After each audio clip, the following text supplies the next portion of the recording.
All that self-examination over the Lenten season led me back to the influences of my childhood. My parents, my church, and my school each promoted, indeed demanded, the fair treatment of others, and particularly that the underdog be protected. Being a bully was unacceptable in any venue, and I was expected to defend the bullied, whatever the cost. My parents held such values under the rubric of that is, or is not, what a crew does. My church insisted that I honor what Jesus expected of me, and my school imposed their rules of the schoolyard. There was no suggestion that bullying could be justified or accommodated anywhere. And always the lesson was that when bullies are allowed to bully, they just bully more.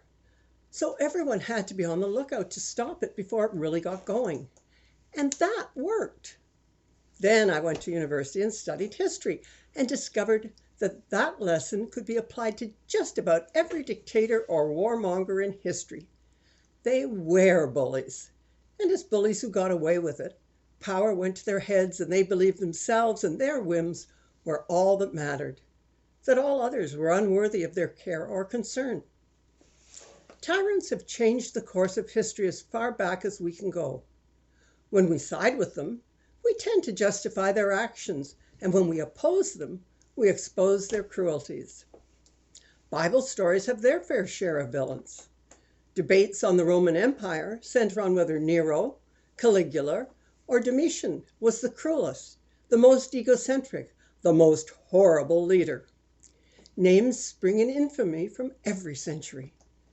Tamerlane, the 14th century descendant of Genghis Khan, who conquered much of Central Asia and India, is equally famed for his military genius and his vicious cruelty against his captives. He built 28 towers of about 1,500 skulls each after Baghdad refused his demand for tribute, and he executed 100,000 before his destruction of Delhi. And he carried out a mass beheading at Smyrna of Knights Hospitallers. Romania lays claim to Vlad the Impaler, and Russia has Ivan the Terrible, both aptly named. Then there are the colonizers of subsequent centuries who saw themselves as different and superior to those they conquered and exploited. Napoleon can lay claim to the 19th century, but the 20th century has Stalin, Mao Zedong, and Hitler competing for the spot of top villain. These villains all have much in common: desire for power and the conviction of entitlement. Adolf Hitler, a simple private in the First World War and the demon of the Second, demonstrates how ignoring the rising bully does not solve the problem.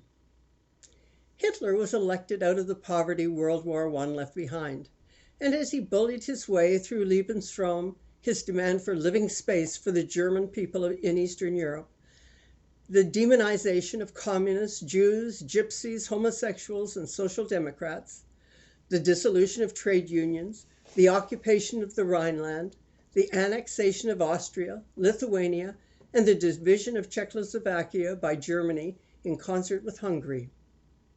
Well, Britain and France might scold, but they did no more. By the time Hitler invaded Poland and the Allies finally drew their line in the sand, he was buoyed by his unchallenged successes, and his conviction grew that he could do virtually anything. Millions of lives over the next 5 years paid the price for the inaction of those who gave way to the bully. Today, there is a new bully wreaking havoc. The president of Russia, Vladimir Putin, grew in a world where those who grabbed and took power were rewarded, and those who were weak were effectively enslaved. He served as an intelligence officer for the KGB and rose to the rank of lieutenant colonel and prime minister under Boris Yeltsin, and then took the presidency. Growing the economy allowed him to lead Russia into a series of wars: Chechen separatism, Georgia, annexation of Crimea, a war in the eastern Ukraine. And with each step, his thirst for power grows. The schoolyard bully all grown up. None of this happened overnight. Bullies triumph when they get away with bullying, when no one stands up to the bully and stops him. And today, no one except Ukraine stands up and fights back. Did we learn nothing from the world wars, from the atrocities of the past, from the schoolyard, and certainly from the teachings of the Bible, where we are repeatedly told of our duty to the weak and the poor, the cripples, the lame, the elderly, and the blind, all encapsulated in this simple sentence: bear one another's burdens, and thereby fulfill the law of Christ. Surely that includes dealing with the burden of the bully. Personally, I feel ashamed of the response of the world to what's going on in Ukraine. Economic sanctions, send arms, send strong words of denunciation, send delegates to the UN and NATO and the EU, make grand speeches and threats and motions as to what should be done, and demand that the war end. You can see how well that's working. But we do not declare war, not in Ukraine, nor in the other 21 nations considered to be in a state of war or civil war. How is civilization to respond? Are we to take on the role of policing the world for peace? Has the UN abandoned that role? Why do blue berets no longer preserve peace in troubled lands? Is the United Nations following the path of the League of Nations into irrelevancy? Is there no solution? Are the dreams and desires of the Prince of Peace irrelevant? And having agonized over these questions since Russia marched into Ukraine, I question why we pay so much attention to that tragedy while we've ignored other invasions for years. What role is there in all of this for the average Christian, citizen, person of the world? What are we to do? I like to have answers, or at least suggestions as to where to exert our energies. But I fear that the poison of power affects those in power everywhere. Even in democracies, where the hunger for maintaining power always puts the leader's focus on the next election, their priority always being to ensure one's hold on Rideau Hall, 10 Downing Street, the Oval Office, or the Elysee Palace. After all, who wants to go to the polls with their nation upset at being at war, or at war scarcities, or at the deaths of young men and women? But how are we to have peace without responding to warmongers? How are we to do what is expected of us if we too lack the courage to stick by what is right? Well, there is another area we must address: the worldwide bullying defining our time. Woke folk have crowned themselves with the power to define what is hurtful and harmful according to their latest wakened sensitivities. They proclaim that we should not bully others. Free speech cannot justify uttering words or concepts that offend or hurt the feelings of those they purport to defend. Their response is to destroy those who offend them. No debate, no discussion, no reasoning, only ghosting, battering, ruining, and canceling of those who do not agree with them. How is it all right that woke folk can bully and demean some in the name of protecting others? Who gets to decide whose feelings can be hurt and whose must never be touched? How is bullying okay for some while denying self-defense to their victims?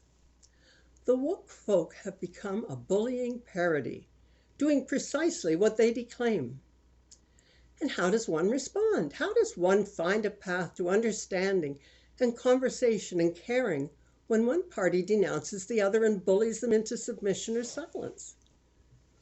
One can organize and rise up against a single villainous politician and their coterie.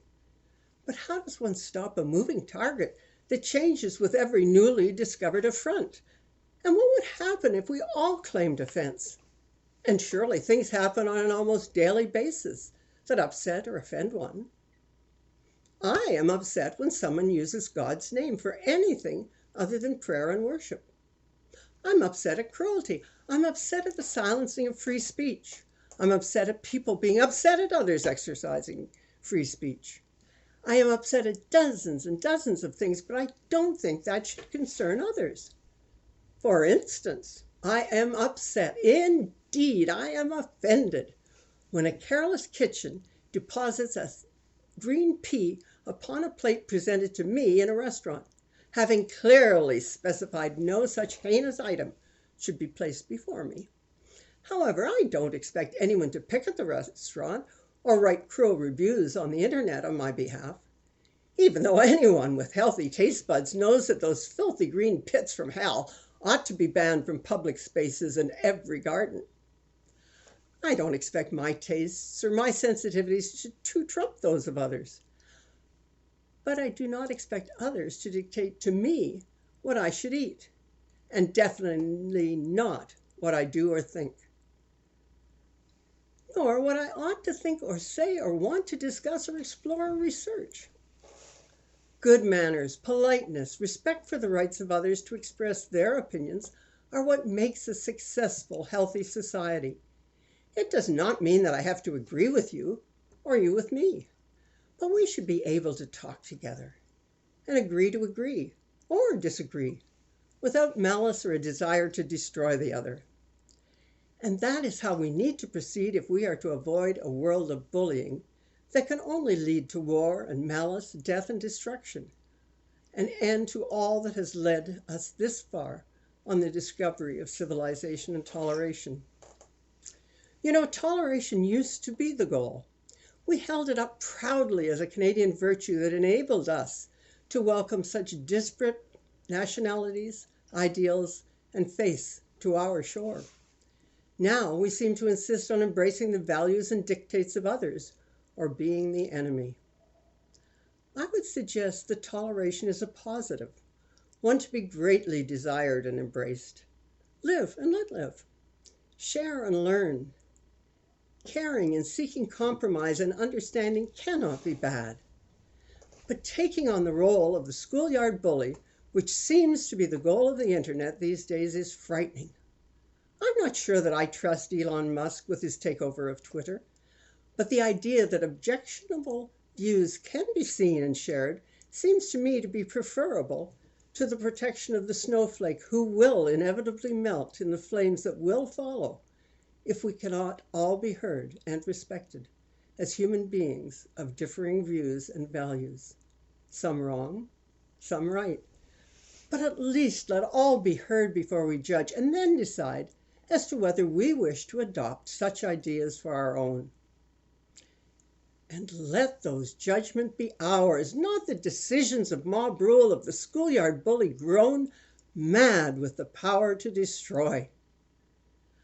I don't have the answers, but I would love to hear yours. So may it be. Amen. I've been mulling my concerns over war and bullying and the woke for months now. I like to think I have an answer to those issues that trouble me, but this one leaves me befuddled and fearful for our future. So I ask that you pray for our world and all that we value, that we may protect that which is worthwhile and tolerate those who differ. After all, even you and I will be wrong on occasion.